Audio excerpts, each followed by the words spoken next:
There is discrimination in this world, and slavery and slaughter and starvation. Governments repress their people. Millions are trapped in poverty, while the nation grows rich and wealth is lavished on armaments everywhere. These are differing evils, but they are the common works of man. They reflect the imperfection of human justice, the inadequacy of human compassion, our lack of sensibility towards the suffering of our fellows. But we can perhaps remember, even if only for a time, that those who live with us are our brothers, that they share with us the same short moment of life, that they seek as we do nothing but the chance to live out their lives in purpose and happiness, winning what satisfaction and fulfillment they can.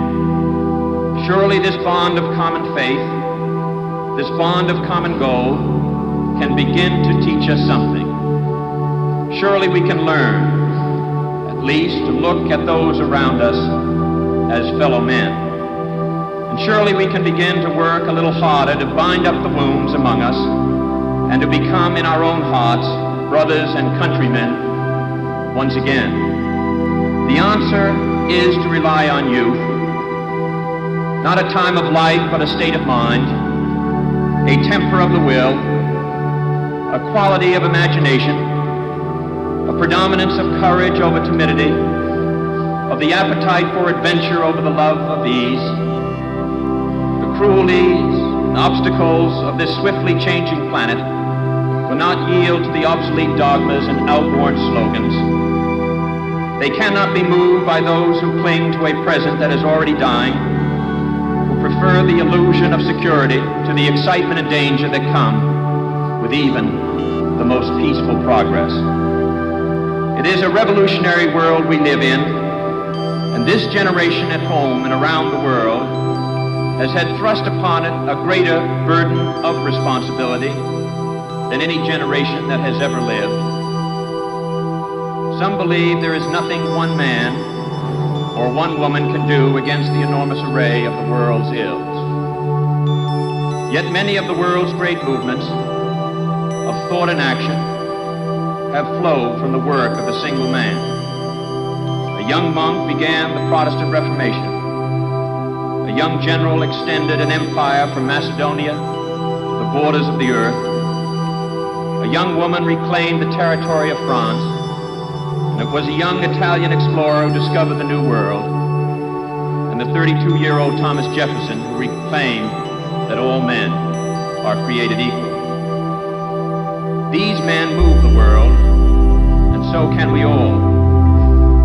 Few will have the greatness to bend history itself, but each of us can work to change a small portion of events. And in the total of all those acts will be written the history of this generation. Each time a man stands up for an ideal, or acts to improve the lot of others, or strikes out against injustice, he sends forth a tiny ripple of hope. And crossing each other from a million different centers of energy and daring, those ripples build a current that can sweep down the mightiest walls of oppression and resistance. Few are willing to brave the disapproval of their fellows, the censure of their colleagues, the wrath of their society. Moral courage is a rarer commodity than bravery in battle or great intelligence.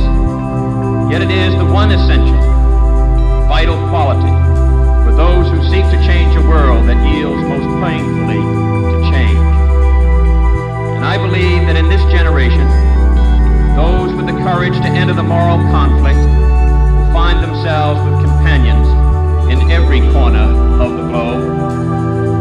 For the fortunate among us, there is the temptation to follow the easy and familiar paths of personal ambition and financial success, so grandly spread before those who enjoy the privilege of education. But that is not the road history has marked out for us. Like it or not, we live in times of danger and uncertainty, but they are also more open to the creative energy of men than any other time in history. All of us ultimately be judged, and as the years pass, we will surely judge ourselves on the effort we have contributed to building a new world society and the extent to which our ideals and goals have shaped that event. Our future may lie beyond our vision, but it is not completely beyond our control. It is the shaping impulse of America that neither fate nor nature, nor the irresistible tides of history, but the work of our own hands, matched to reason and principle, that will determine our destiny. There is pride in that, even arrogance, but there is also experience and truth. In any event, it is the only way we can live. That is the way he lived. That is what he leaves us. My brother need not be idealized or enlarged in death beyond what he was in life. To be remembered simply as a good and decent man